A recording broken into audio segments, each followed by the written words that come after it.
오늘 말씀의 제목은 제자가 되려면이 되겠습니다.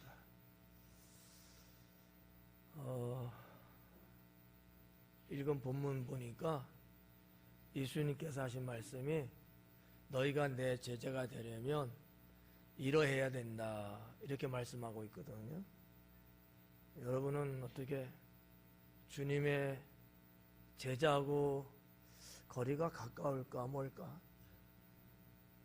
주님의 제자일까 아닐까? 라고 말하면 큰 코 다칠 것 같아. 이제 오늘 말씀으로 보면 물론 우리가 다 암묵적으로 나는 주님의 제자야 이렇게 말하잖아요. 이거는 마치 국어사전적인 표현이야. 국어사전적으로 제자는 뭐 어떤 거예요? 제자가 뭐라고 정의를 내리고 있어요? 배우는 사람, 그죠? 배우는 사람. 그냥 간단하잖아. 예수님 배우고, 예수님 말씀 배우고 이런 개념에서 접근하면 뭐 100번, 1000번 제자 맞죠. 근데 예수님은 오늘 말씀을 통해서 그런 표현은 단 한 번도 안 하셔요. 그리고 아주 제자라는 그 존재의 아주 진골적인 아주 본질적인 것을 말씀을 하고 계시더라라는 거죠. 근데 그 내용이 세 가지가 됩니다. 뭐 다른 이제 내용도 강의를 하겠습니다만 오늘은 이 예수님의 제자가 되려면 어떠해야 되는가에 대한 내용을 중심으로 좀 더 강의의 방향을 그쪽으로 좀 틀어서 전하려고 합니다.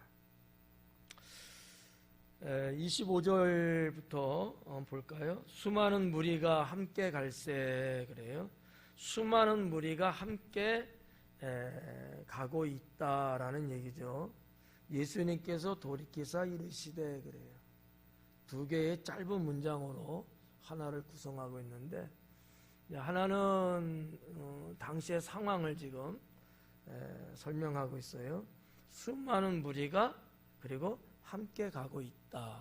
이 무슨 말이냐면 예수님께서 우리가 24절까지의 내용을 보면 안식일 날 회당에 모여서 예배 즉 집회를 하고 마친 후에 바리새인이 집에 초대해서 들어갔고 이런 내용이 24절까지 있었던 거예요.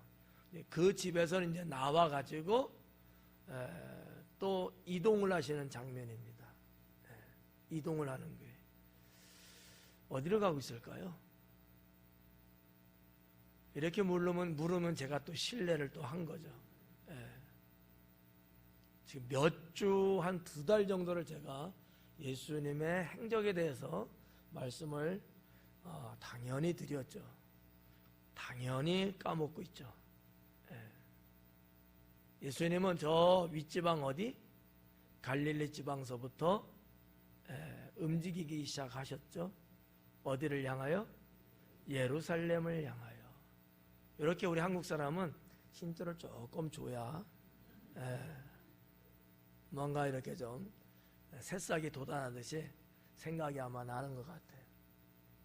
이날도 마찬가지로 예수님은 그 바리새인의 집에서 나오면서 움직이는 거예요. 예루살렘을 향해서 가고 있는 장면입니다.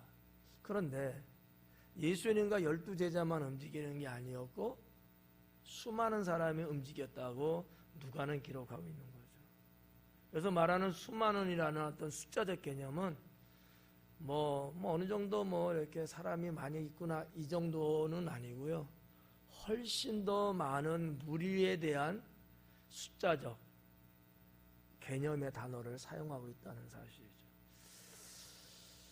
아마 그 상황을 재현해 본다면 제 추측인데 한 1000에서 몇천 명 정도는 아마 움직이지 않았을까 이렇게 봐지는 거죠. 왜 그렇게 감히 말할 수 있냐면 왜 수많은 사람이 예수님이 움직이는 그 움직임 속에 같이 왜 있을까? 왜 수많은 사람이 예수님의 움직임과 더불어 같이 움직이고 있을까? 왜일까요? 예수님이 예루살렘 가고 있잖아요. 근데 예수님이 예루살렘 가는 거하고 수많은 사람이 움직이는 건 무슨 상관이 있을까? 유월절을 지키기 위해서 유대 백성들이 지금 움직이고 있는 거예요.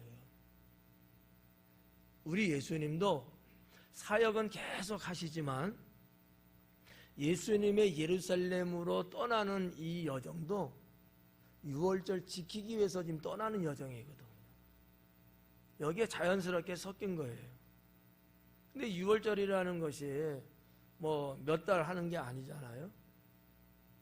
유월절을 제가 여기서 또 설명하면 좀 그렇죠? 예.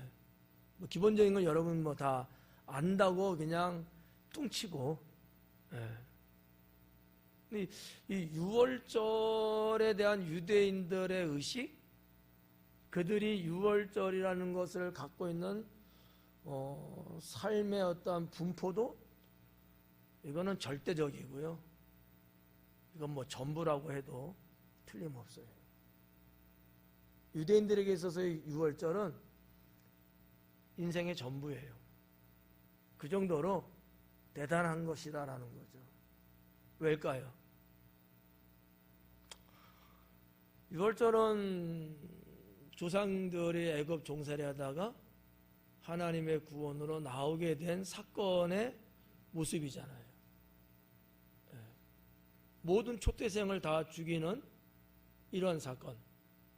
그런데 하나님은 말씀을 주셔갖고 어린 양을 잡아서 그 피를 문 임방과 설조에 바르고 어린 양의 고기를 먹고 그 집안에 들어가 있는 자는 초태생 다 죽는데 죽지 않는다는 거예요. 이게 유월절이거든요. 그래서 정말 말씀을 따라서 유대 백성은 다 그렇게 했어요. 그리고 난 다음에 이 10번째 재앙이 끝나고 애굽에서 나오기 시작했거든요. 유대인에게 있어서의 유월절은 어떤 의미냐면 구원이에요. 구원. 구원보다 더 큰 게 있을까요? 없다는 거죠. 그러니까 유대인이라면 유월절은요, 어디에 살든지 간에 다 모이는 거예요. 심지어는 이스라엘이라고 하는 그 팔레스타인 그 중동 지역에만 살고 있는 사람들뿐 아니라 그 더 바깥에 멀리 있는 흩어져 있는 유대인들, 디아스포라, 그들까지도 이 유월절은 다 집결하는 거야. 한국에 와 살아도 다 가는 거야. 그러니까 여기 있는 이 수많은 사람들은 일명 뭐라고 말할 수 있냐면 유월절 순례객이다, 이렇게 말할 수 있는 거예요. 순례하기 위해서 지금 가는 거야. 매년 1년에 한 차례. 그러니까 이거는 뭐 가도 되고 안 가도 되고 바쁘니까 뭐 내년에나 가지, 이건 그럴 수가 없어요. 그들에게 있어서는 구원이야. 우리가 쭉 봤습니다만 유대인들은 무슨 사상이 있다고 그랬어요? 선민사상. 이 선민사상이 어디서 왔겠냐고요. 하나님이 우리를 구원했다는 데서 온 거거든요. 다른 민족은 다 아니어도 우리는 하나님이 콕 찍어서 자녀로 삼아 주셨다는 거거든. 이것을 입증하는 사건 중에 사건이 출애굽 사건이거든요. 그러니까 이거는 뭐 죄송한 얘기지만 우리가 아무리 하나님을 잘 믿어도 유대인들이 갖고 있는 이 유월절 사건의 구원사상, 구원신앙은 따라갈 수가 없을 정도로 대단한 거예요. 근데 그 기간이 이게 많은 게 아니야. 유월절은 시기적으로 언제냐면 유대 종교력으로 따지면 니산월 14일 저녁부터 시작해서 일주일간 시작합니다. 시간이 길지 않아요. 근데 저 갈릴리 윗지방서부터 예루살렘까지 움직이려면 제가 볼 때 대략적으로 빨라야 3, 4일 걸리고요. 일주일 정도를 움직여야 될까 말까 할 수도 있어요. 거리상으로. 아마 우리 예수님도 어떤 의미에서 유월절이 언제라는 걸 알고 계시니까 대략 계산해갖고 거기에 맞춰서 움직이기 시작하셨을 거예요. 복음을 전하고 영혼을 구원하는 것 때문에 마냥 중간에서 지체하고 이럴 수만은 없는 거예요. 예수님에게 있어서도 유월절 지키는 것은 그 어떤 것보다도 중요했습니다. 예수님의 구원사역과 유월절은 무관하지 않거든요. 이거를 너무나 잘 아시는 예수님이기 때문에 예수님도 그래서 움직이고 있는 거고, 이 수많은 사람이라고 하는 유대인들도 그러니까 같이 움직이는 거예요. 한번 생각해 봐요. 한 달 정도 여유 두고 움직이면 더 분산되겠죠. 우리도 명절 때 보면 그러잖아요.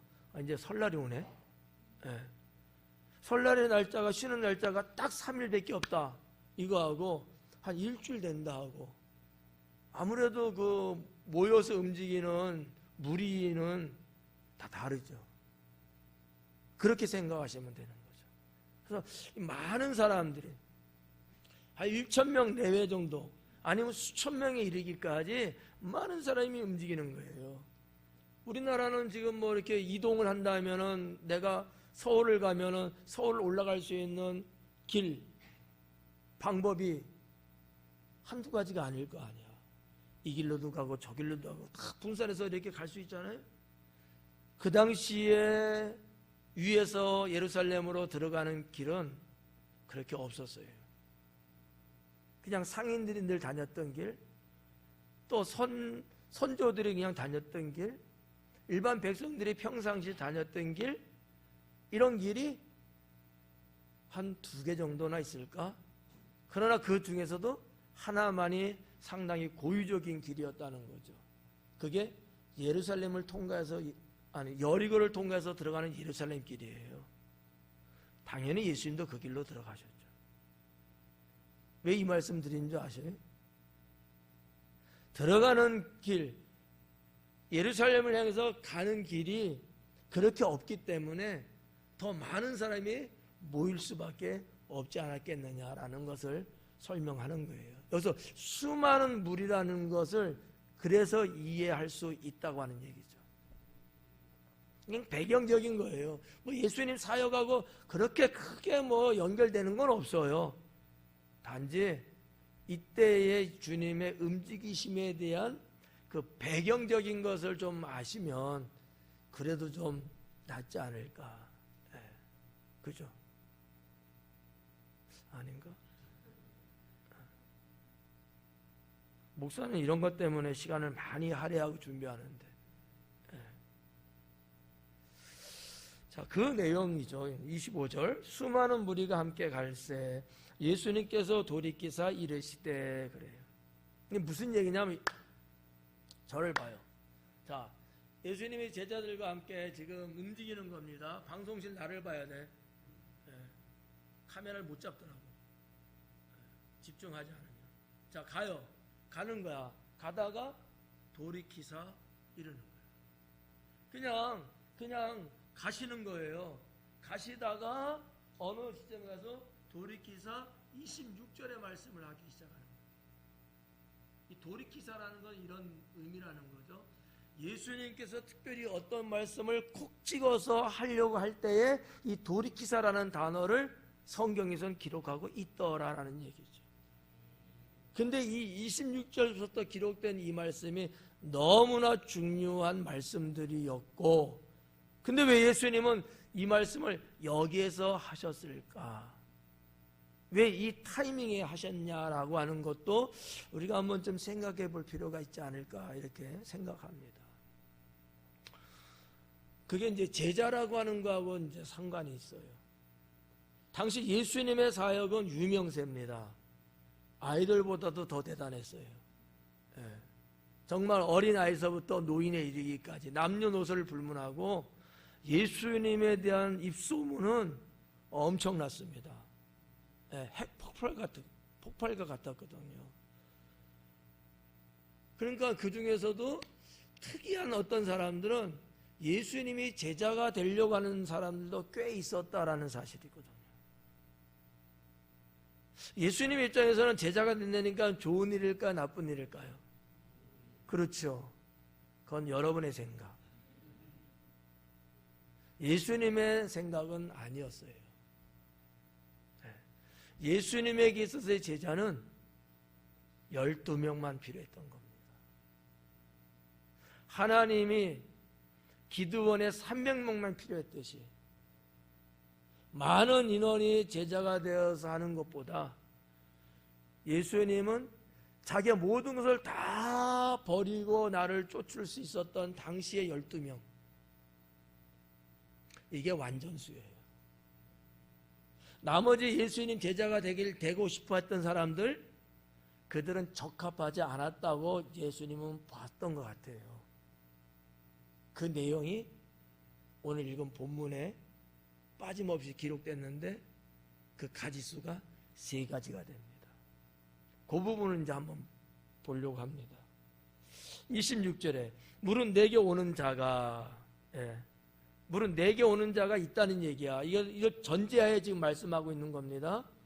너희들 중에 나한테 올려가는 자가 있는데 정말 나한테 오려면은 이러해야지만이 너희는 내 제자가 될 수 있다. 너희가 그냥 뭐 하고 싶다 해서 되는 거 아니다라는 거지. 그런데 당시의 사람들은 계산이 달랐어요. 예수님이 생각하는 제자에 대한 자격이나 조건하고 백성들이 생각했던 제자라고 하는 존재의 어떠한 뭐라 할까, 뭐 자격도 아니고 뭐 이건 뭐 가치도 아니고 어쨌든 이 셈법이 달랐던 거예요. 왜냐하면 당시에 그리스로 시작해서 로마로 넘어오면서 이 사회에는 이 스승과 제자라고 하는 이 이분법적인 관계가 상당히 많았습니다. 그 당시는 껄핏하면 스승과 제자여서 다. 특히나 철학 세계에서는 더더욱 이것이 상당했죠. 여러분 잘 알고 있는 철학자 하면 대봐요. 아는 사람만 돼요. 모르는 사람 되려고 하지 말고. 누구? 소씨. 또 아씨. 그렇지. 이렇게만 하자고 그냥. 더 이상 하면 미천 다 드러나니까. 그러니까 그 시대에는 이 철학 세계였잖아요. 누구나 다 할 것 없이 그들의 제자가 되려고 엄청나게 심혈을 기울였다는 거죠. 이러한 역량들이 후대에까지 계속해서 이제 왔단 말이지. 더군다나 지금 사도 바울도 제자로 있기도 했지만 스승으로 있기도 했고 이랬단 말이에요. 이게 뭐 유행이라고 할까? 그런 시대에서 예수님 시대가.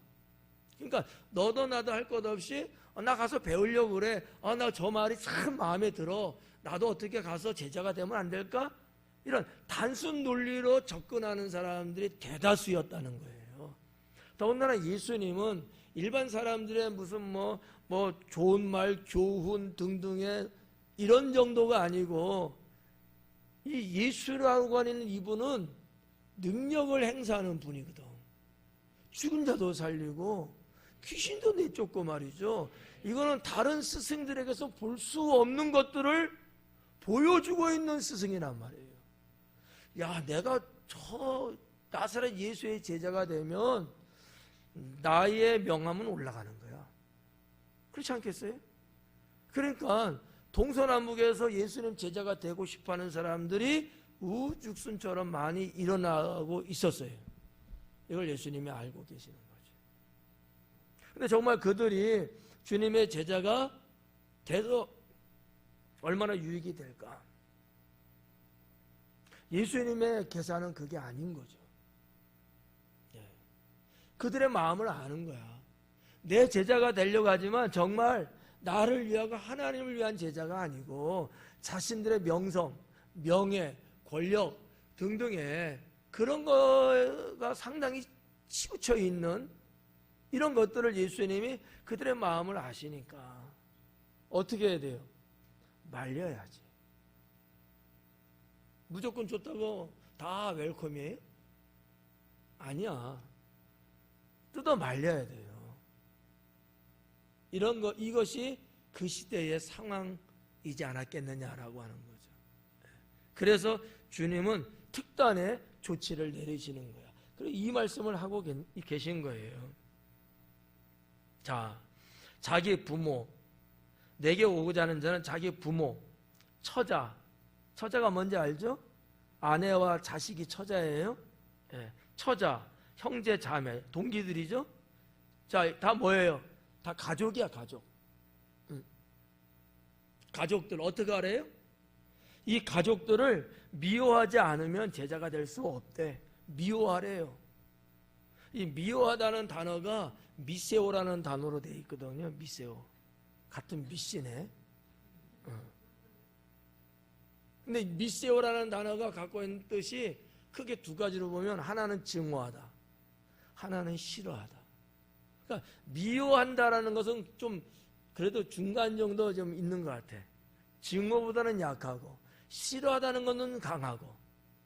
근데 성경을 번역한 학자들이 그런 뜻을 갖고 있는 단어에서 한국적 표현의 미움이라는 단어를 쓴 게 아닐까 이렇게 저는 하는 거예요. 강하게 어필하려면 증오하다는 단어를 번역을 했어야 돼요. 그게 우리 주님의 속마음이었을 거라고 저는 생각하는 거죠. 너는 너의 가족들을 증오해야지만이 내 제자가 될 수 있다. 자, 첫 번째 내용입니다. 물을게요. 여러분, 주님의 제자 맞아요? 가족들 증오해요? 증오도 하는데 어떻게 제자라고 뻥쳐? 그렇잖아요. 예수님이 내리는 조건이야. 네. 제의가 아니에요. 예수님의 제자가 되려면 가족들을 증오할 수 있어야 된다는 거야. 더 나가서 뭐까지 증오하라고? 자기 목숨까지도 증오하래요. 여러분 목숨 증오하는 분, 하긴 뭐 또 그런 사람이 있긴 있어. 또 자기 목숨에 대해서만큼은. 근데 자기 가족과 내 목숨을 증오하면서까지 예수님의 제자가 되려는 사람은 내가 눈을 비비고 봐도 없었어. 당연히 우리 교회도 없어. 증오는 둘째치고. 그러니까 여기는 예수님 제자 없어요. 예수님 기준으로 볼 때. 그러면 정말 예수님께서 정말 증오하라고, 정말 증오하라고 그러셨을까요? 아니면 뭐야? 에? 아니면 뭐야 이거? 아니래며. 무슨 뜻이냐면 이런 거예요. 철저하게 자기 자신을 배제시키라는 거예요. 예수님의 제자가 되려면 철저하게 내 가족이든 나 자신이든 배제시켜야 된다는 거야. 증오하고 저주하고 이런 이야기가 아니고, 그 단어를 누가는 썼지만 주님의 본 마음은 나 돌아보고 나 챙기고 내 가족들 챙기고 뭐하고 어떻게 주님의 제자로 살 수 있어요? 불가능해. 이거는 12명의 제자 봐봐요. 어땠어요? 다 버려두고 완전히 배제시켰거든. 그러면서 그 사역하시면서 움직일 때 저거 장사 지냈는데, 장례 지내고 있는데 우리가 가서 놔둬라, 죽은 자는 죽은 자에게 맡겨라 그러잖아요. 완전히 배제시키는가, 뚝 띄워놓은 거예요. 그래야지만이 주님의 제자가 될 수 있다라는 말씀을 예수님이 하고 있다는 얘기죠. 대한민국의 교회들마다 제자 많이들 해요. 그죠? 유독 우리 교회는 제자 많이 안 해. 왜 그럴까? 제가 그렇게 이끌고 가지 않으니까. 나는 제자가 뭔지를 아니까. 제자라고 되어 있는 이 원어 마데테스는 그렇게 단순하고 간단하고 아무렇게나 사용할 만한 단어가 아니에요. 이런 것들이 함축되어 있는 단어야. 네. 그러니까 함부로 감히 말하기는 조금 부담될 수밖에 없다는 거죠. 한국 교회사를 보면 뭐 평양서부터 그럴 때는 제자라는 말을 그렇게 안 썼고요. 한국 교회에 대놓고 제자라는 말을 썼던 것이 제가 알기에는 한 1980년대부터 아마 많이 썼을 거예요. 그때가 한국 교회가 부흥기였거든요. 한 40여 년 전에, 40년 전에. 그때는 교회가 부흥했어요. 60년대, 70년대는 막 부흥할 때는 아니야. 이제 몽우리 탁 터뜨리고 뭔가 막 시작하고 워밍업이 되고 난 그때였거든요. 그러다가 80년 대한민국 경제도 그때 꽃이 피기 시작했어요. 역시 교회도 그렇게 부흥됐습니다. 그러다가 한 20년 정도 지나니까 밀레니엄 시대가 왔잖아요. 2000년 시대. 이 2000년에 들어서면서 제자라는 말이 조금씩 빠져나가고 2010년이 넘어가니까 많이 빠졌어요. 지금은 교회들이 제자라는 말을 그다지 많이 쓰지는 않습니다. 써왔던 명칭이니까 쓰기는 해요. 80년대, 90년대는요, 그 제자라는 말을 쓰는 것 자체가 교회 유행이었고요. 이게 무브먼트였어. 이게 운동이었어. 이 말을 안 쓰는 교회는 이상한 교회 정도로. 네. 옛날부터 신앙생활 했던 사람들은 뭐가 뭔지 알 수도 있을 텐데 일반 성도는 잘 또 모르지. 네. 여기도 보면 한 40년 넘게 신앙생활 하는 사람 몇 안 되는데 모르지. 모를 수밖에 없죠. 제가 뭐 이 부분을 특별히 연구한 건 아니지만 그 옛날부터 한국교회 움직임 속에 있었고,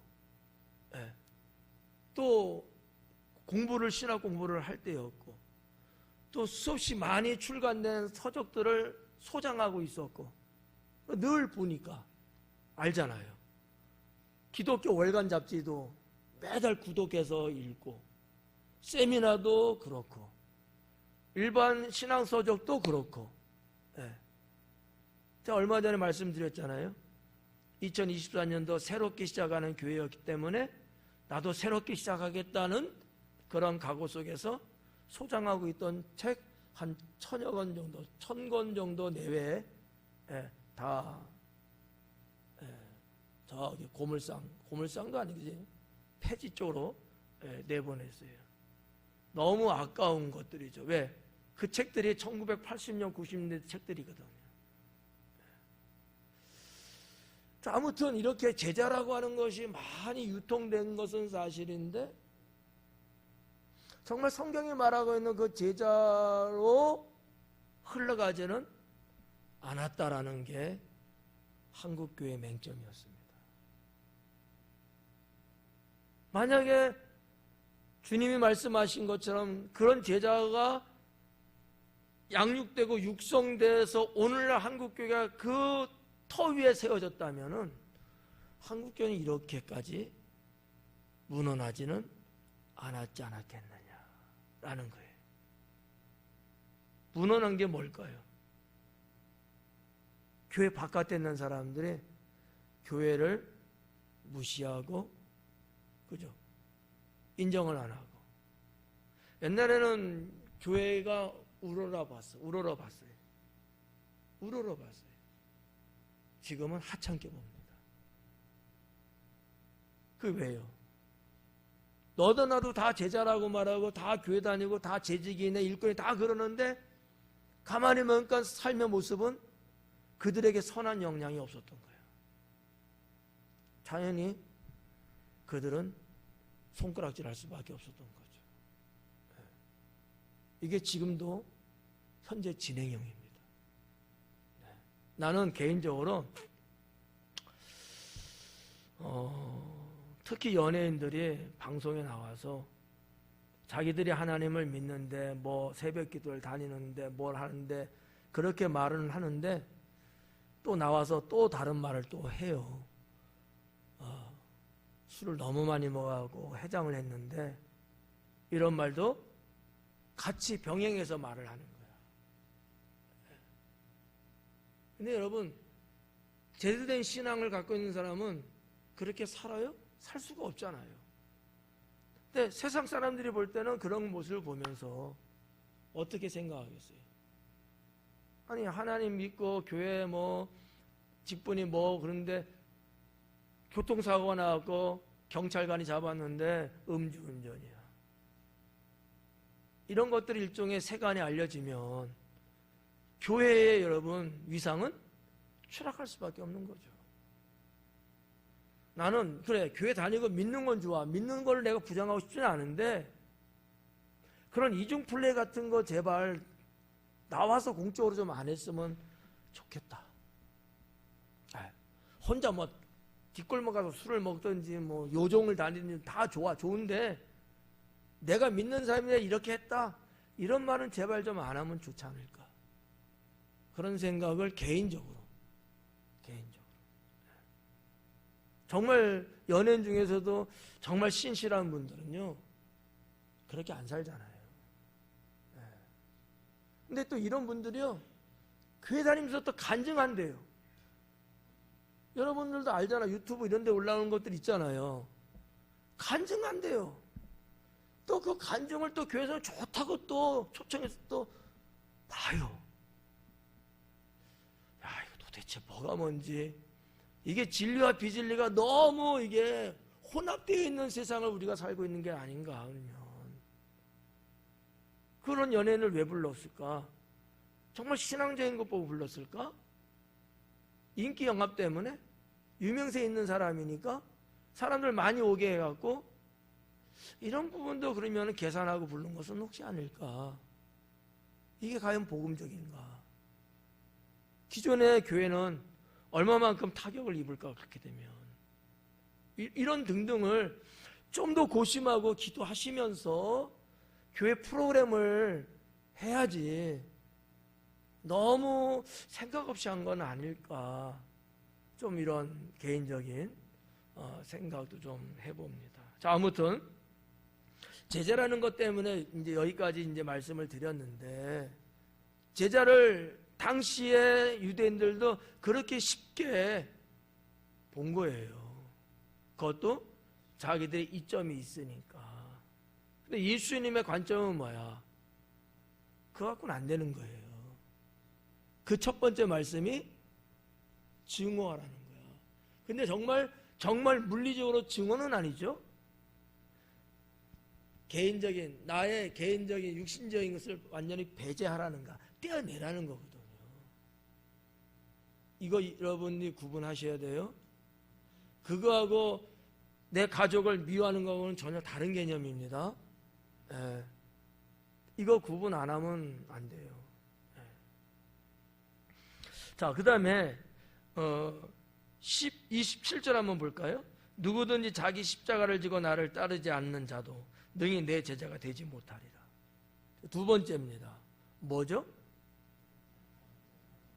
십자가, 그죠? 십자가를 지고 따르는데 지지 않고 따르는 자는 제자가 될 수 없다는 거야.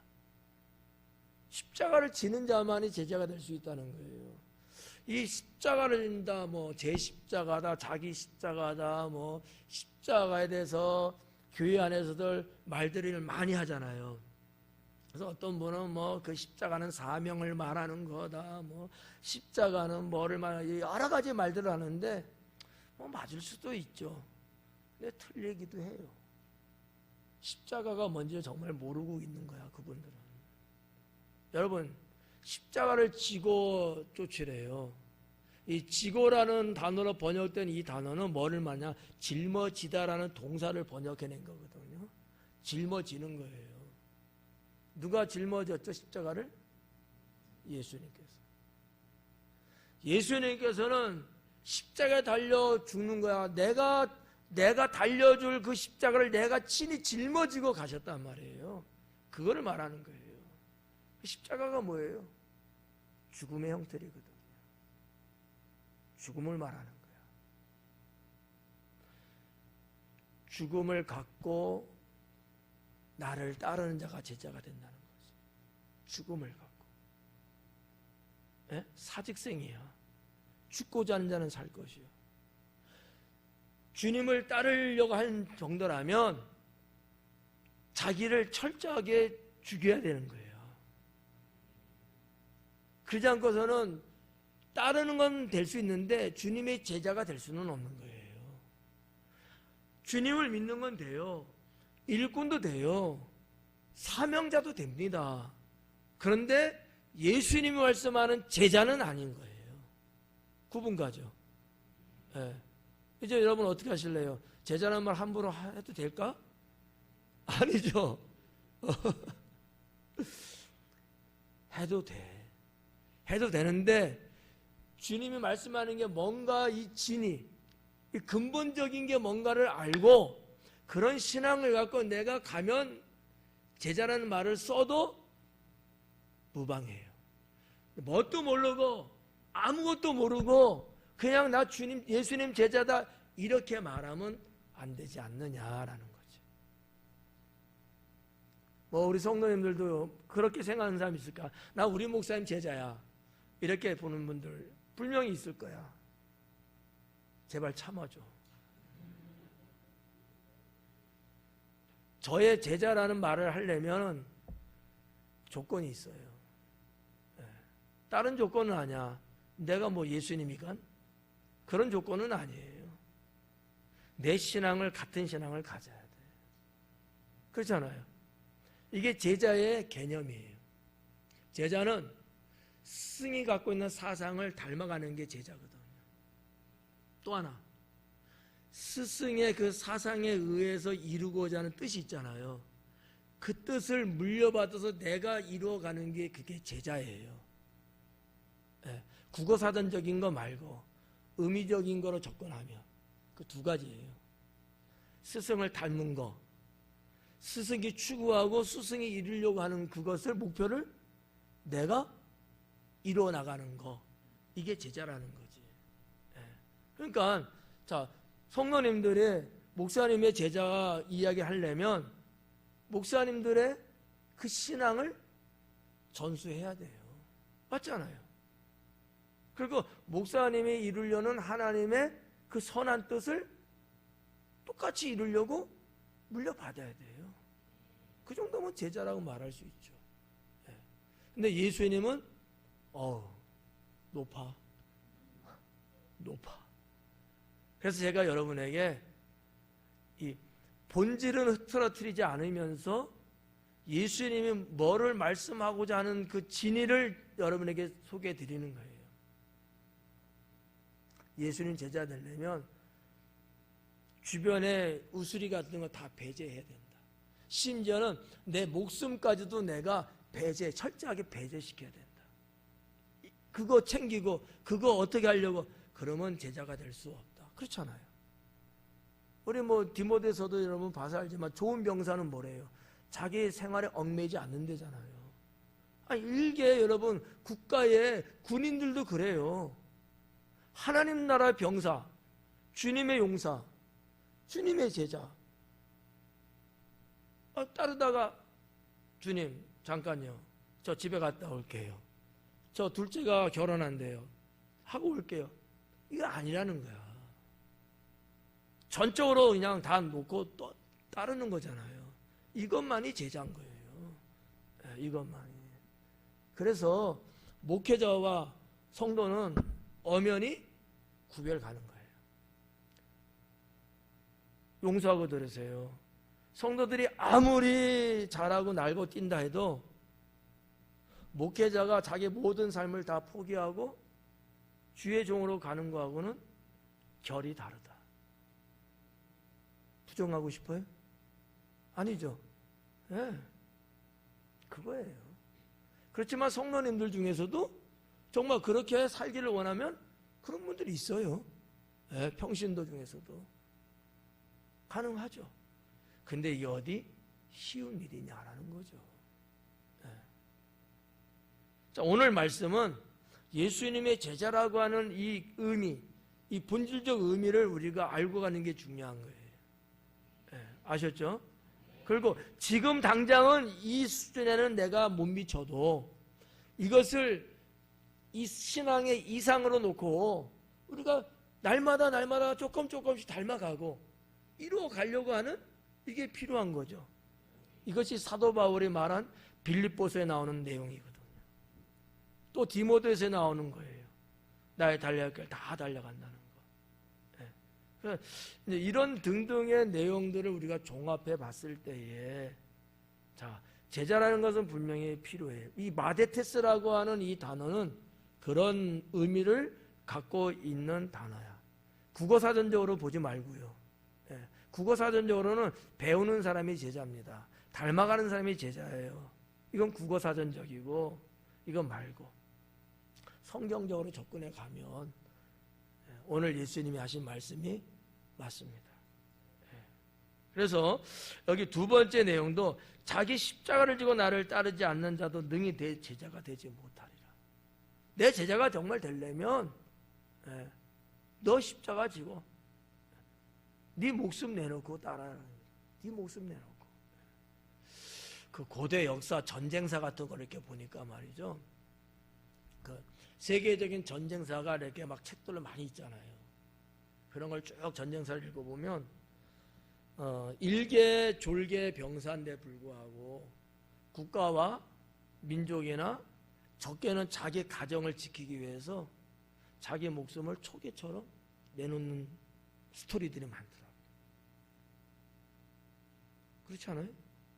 네. 그 여러분 그냥 옛날 전쟁이든 현대 전쟁이든 얼마 전에 영화 했던 그 무슨 노량대전 무슨 영화 하나 했죠. 이순신 나오는 거. 거기도 보니까 아니 그 일개 그냥 병사인데 병졸인데 자기 가족 있어요. 사랑하는 아내도 있고요. 애들도 있어요. 죽고 싶겠어요? 아니지.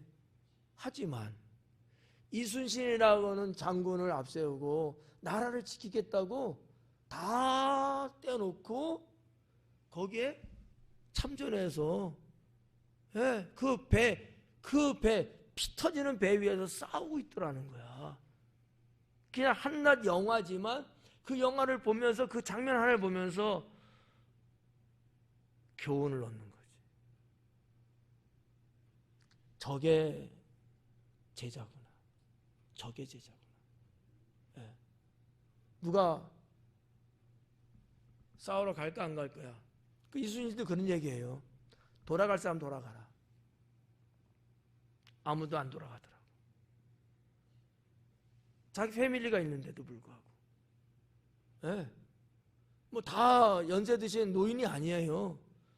내가 볼 때 한 30 전후 되는 것 같아. 근데 안 돌아가는 거야. 그 장면 하나를 보면서 감명을 받는 거죠. 저런 사람들이 있었기 때문에 이순신 장군이 큰 사람이고 훌륭한 건 맞지만 하지만 저런 병사들이 수와 있기 때문에 그 전쟁에서 결국은 이겨낸 거지. 그 혼자 뭐 그런다고 되겠어요? 안 되는 거거든. 영화 하여튼 뭐 돈 얼마 주고 봤지만 그보다 10,000배 이상의 가치는 얻고 온 거죠. 오전 예배 때는 이 얘기 안 해서 명령대전이구나. 안 했어. 오늘은 그냥 설교하면서 이게 또 매칭이 되니까 또 이 예화를 드는 거예요. 오전에 들었던 예화를 여기서는 안 듣는 것도 있어. 그 뭐 내 소관 아니지 뭐. 주님이 생각 주시는 대로 하는 거니까. 골자만 갖고 가는 거예요.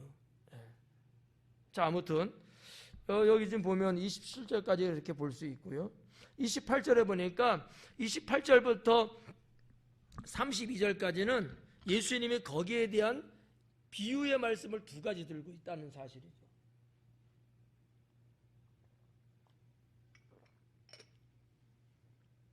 자, 하나를 보면 너희 중에 누가 망대를 세우고자 할진대 자기의 가진 것이 준공하기까지에 족할는지 먼저 앉아 그 비용을 계산하지 아니하겠느냐? 망대에 대한 얘기예요. 망대. 시간이 없으니까 질문은 이제 삼가하고 망대라는 게 여러분 이것만 물어볼게. 망대가 클까 작을까? 크기가 크다고 해도 맞고 작다고 해도 맞아. 근데 사실상 망대는 크지 않습니다. 성곽의 망대도 있고요. 그냥 우리 민간으로 보면은요, 원룸마카 같은 그것도 망대야. 지켜보는 것이 망대거든. 가수원의 망대, 그게 또 이렇게 바닷가에도 망대가 있어요. 물들어 옛날에 여기는 바다인지 모르겠다. 저 서울에 살 때 어릴 때는 한강 그 행주산성까지 걸어서 가고 수영하고 놀고 그랬거든요. 바다에서 한참 놀다 보면요, 이 망대에서 소리를 져줘요. 물 들어온다 알려줘요. 멀리서 보면 아니까. 그러면 그때서 우리는 이제 뛰쳐나오는 거지. 이런 거예요, 그냥. 그러니까 뭐 망대가 무슨 뭐 몇십 명씩 올라가서 생활하고 이런 건 아니거든. 몇 명 정도가 올라가서 뭐 망을 보고 상황을 주시하고 이거를 또 사람들에게 이게 이제 망대거든요. 근데 예수님 말씀해 보니까 이 망대를 짓는데 돈이 얼마 들 건가 계산해 보고 이 얘기이셔. 그죠? 돈이 될 것 같으면 지어도 되는데 생각하지 않다가 계산도 안 해보고 망대 짓겠다고 시작했다가 돈이 떨어졌네? 작업 중단. 이렇게 되면 동네 사람들이 보고 비웃지 않겠느냐, 이 얘기예요. 그래서 저는 이 32절, 28절 32절까지 두 가지 비유 속에서 한 세 가지 단어를 생각해 봤어요. 예수님이 지금 뭘 말씀하고 있을까? 그 첫째가 각오예요. 각오. 제자가 되려면 각오해야 된다. 두 번째는 계산이에요. 그게 지금 28절 이 비유 말씀이거든. 계산해봐라. 너희들은 무턱대고 내 제자가 되겠다는 사람이 여기 있는데 그런다고 되는 거 아니야. 계산해봐. 분명히 너희들은 처음에는 오겠다고 따르겠다 하지만 중도 하차 다 줄줄이 다 집으로 갈 거 아니야. 그러면 동네 사람들이 널 볼 때 우습게 볼 거 아니야.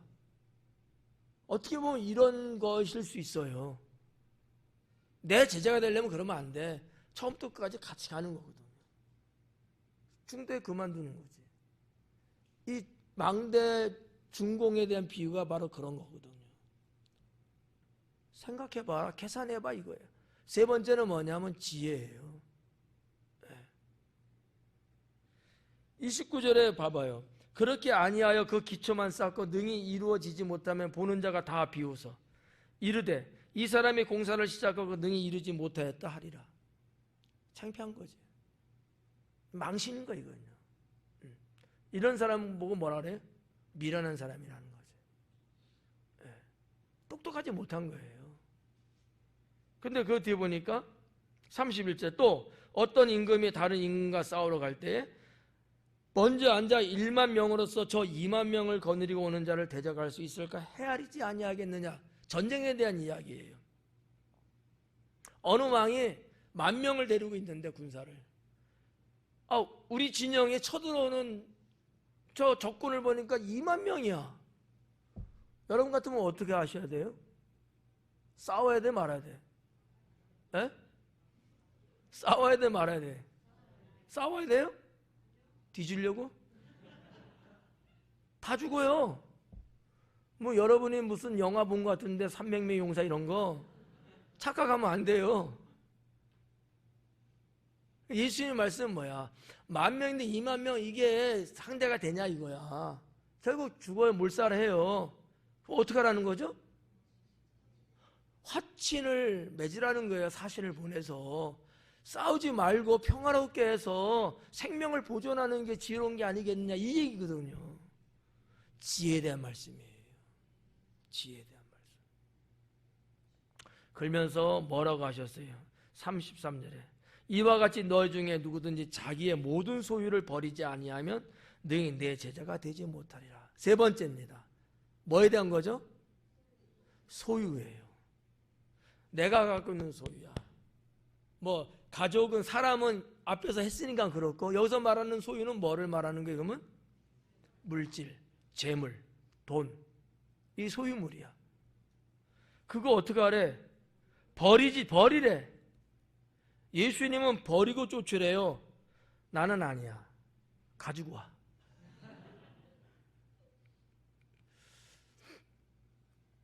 소유물을 갖고 나를 쫓을 수 없다는 거야. 당연히 없죠. 소유물을 갖고 쫓겠다는 얘기는 어떻게 보면 예수님도 이용해서 소유물로 삼고 싶은 거야, 이거. 그런 사람들이 있거든요. 예수님 믿어도요, 자기 이익을 챙기려고 믿는 사람들이 있고요.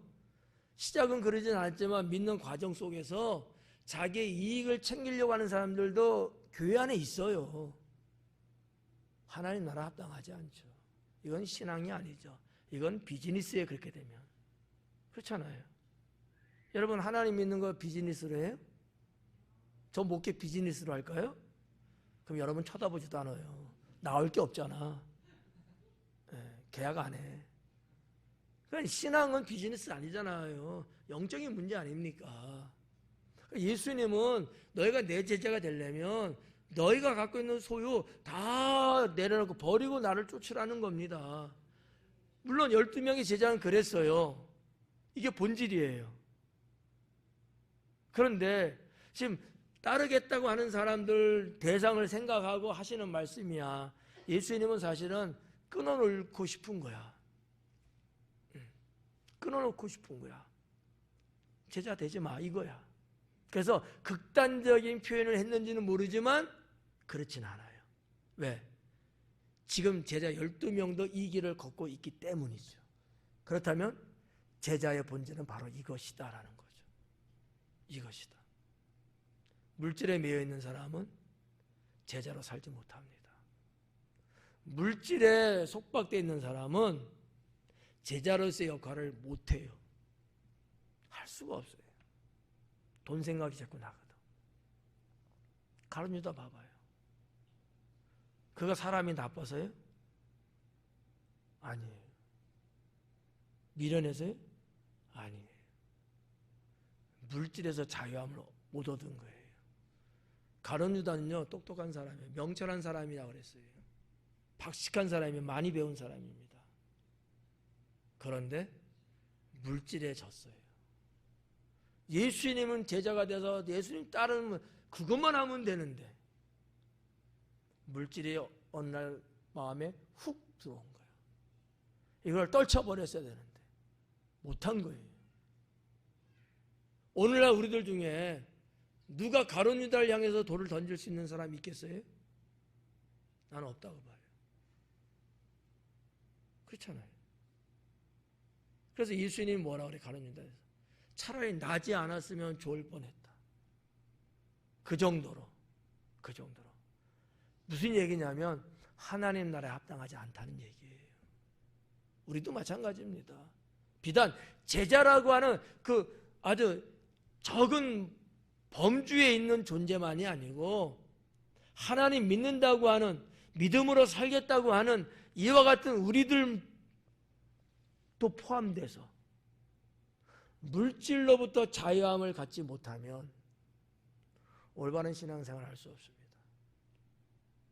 저는 여러분에게 물질을 버리고 예수님 따르라고 그러지는 않아요. 주님이 주신 축복을 충분히 가지면서 따르라고 저는 분명히 말씀을 늘 하잖아요. 단지 물질의 노예가 되면 안 된다. 물질에 붙잡히면 안 된다는 거예요. 그 물질을 갖고 내가 주를 위해서 살고 주님의 뜻을 이루는 데 사용하는 것으로 가야지, 물질에 연연하고 물질 때문에 이러면 안 된다는 거죠. 조금 저의 생각은 현대화된 생각이에요. 네. 이건 어쩔 수 없어요.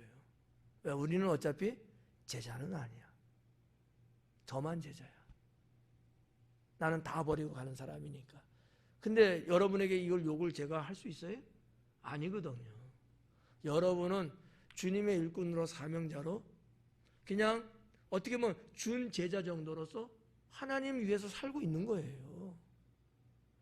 여러분 물질 충분히 가지시고 주머니 2개뿐만 아니라 위아래 4개 까지 꽉 채워갖고, 예, 하나님 잘 믿으세요. 단지 물질에 붙잡히지는 마라. 붙잡히지는 말아라. 네. 그래서 이 33절의 내용을 우리가 잘 분별해서 여러분들이 제자의 삶을 살 수 있기를 소망하고요. 34절에 보니까 소금이 좋은 것이나 소금도 만일 그 맛을 잃으면 무엇으로 짜게 하리요? 그래요. 이 말씀이 조금 연관성이 없어 보이는 듯해요. 근데 어쨌든 주님은 말씀을 하셨네요. 뭔가 이유가 있겠죠? 그래서 그걸 한번 찾아봤어요. 이걸 놓고 기도하고 묵상하고 왜 이 말씀이 여기에 포함됐을까? 근데 떠오르는 생각이 하나 있었어요. 아하, 소금의 기능이구나. 소금의 기능. 제자들인데 제자의 기능이 있지 않겠어요? 그 기능을 잃어버리면 제자도 의미 없다는 거죠. 네. 어떻게 보면 결론이 이게 우리가 뭐 부모도 다 등지고 내 것도 다 내려놓고 십자가 지고 이건 본질적인 거라 그랬어요. 근데 그런 제자로서의 기능을 한번 생각해 보자는 거지. 기능은 그게 아니야. 그렇게 극단적으로 물리적으로는 아닐지라도 제자로서의 기능을 충분히 갖추고 있으면 되지 않겠는가. 예수님께서 이렇게 사람들에게 뭔가 선을 그으면서 말씀을 하셨지만 소금이라는 비유를 드시면서 기능을 강조하고 계시는구나. 우리 보고 그러면 그 기능의 삶을 최대로 살려고 하시는 거겠구나라고 저는 생각이 착 들어오더라고요. 예. 여러분 소금 성경책에도 아마 조금 설명이 있는 성경책도 아마 있을 것 같은데 소금이 말이죠. 음식에도 이렇게 첨가되는 거잖아요. 반면에 그 옛날 중동 그 지역에서는요. 땅에 거름처럼 소금을 뿌려서도 사용을 했습니다. 그런데 소금 자체의 그 기능의 맛이 없어지면 변질되면요. 밭에도 뿌릴 수가 없어요. 뿌리면 밭이 죽습니다. 그래서 어디다 버려요? 그러면 길거리에다 그래서 버린 거예요. 마태복음도 나오잖아. 너희는 세상에 소금이요 빛이다. 그 비유 말씀 이거하고 같은 거예요. 아니 그냥 안 먹으면 그냥 밭에다 뿌리면 되지. 아니야. 먹을 수 없을 만큼 맛의 기능이 떨어지면 밭에 뿌리면 밭이 죽어버려요. 그래서 밭에도 못 뿌려. 어디다 버려? 그러니까 길가다 버리는 거예요. 지나가는 사람이 밟고 째가락째가락 소리 난다는 얘기가 마태복음 말씀이거든. 오늘 여기 33절에서 우리가 그런 것들로 시작해서 제자에 대한 것이 나와서 34절에 이어지고 있는 말씀이라고 하는 거죠. 제자로서의 기능이 중요하겠구나. 현대사회 우리들은 다 이 기능을 살려야 되겠구나라는 생각을 하게 됐습니다. 저도 그렇고 여러분도 그렇고 맛을 내야 될 거 아니에요. 네, 맛을. 교회 목사네 이야기하고 무슨 중직이네 임직 받았네 재직이네 말들은 해요. 근데 그 기능이 없어. 기능이. 이러면 어떻게 돼요? 이건 죽은 거야. 그렇지 않아요? 주님이 나를 부르시고 일구 삼으시면 뭐 하라고? 일을 하라고. 그런데 안에 논팽이야. 뒷짐만 지고 있어요. 구경만 하고 있는 거죠. 이건 맛을 잃은 거예요. 소금은 맛을 낼 때 제격이죠. 네, 제격이죠. 그게 비단 평신도든 누구든 간에 자기의 존재의 가치를 알고 자기 위치에서 맛을 내주기만 하면 최상인 거죠. 35절에 그래서 이렇게 말합니다. 땅에도 거름에도 쓸데없어 내버리느니라. 이거 설명해 드린 거예요. 네. 소용이 없어요. 그래서 뭐라 그래요? 들을 귀가 있는 자는 들을지어다. 들을 귀가 있는 자는 들으래요. 내가 너희들에게 제자가 되려면 이렇게 해야 되고, 그걸 또 잘 알게 하기 위해서 비유의 말까지 해줬는데, 내가 너희들에게 말하는 것을 들을 수 있는 귀는 들으라는 거야. 성령이 그런 표현들 여러 번 하잖아요. 성령이 너에게 하시는 말씀을 들을지어다, 이런 것도 있고, 그죠? 그래서 오늘 저도 그렇고 여러분도 그렇고 오늘 주제어는 제자입니다. 제자가 되려면 나는 어떤 사람이 돼야 마땅할까? 주님이 하시는 말씀 우리는 들을 수 있는 귀가 열려야 돼요. 네. 아, 이거구나. 네. 그래서 마음에 새기고 우리가 또 하나님을 믿고 또 이 세상에서 신앙인으로서 우리가 살아갈 때, 그래, 내가 예수님 시대에 예수님 말하는 이 본질적인 이 제자의 자격은 아니지만, 그러나 내가 거기에 준하는 그 기능은 내가 다하면서 살아갈 수 있는 그러한 성도가 되어야 되겠다라는 마음을 가질 수 있기를 바랍니다. 기도하겠습니다.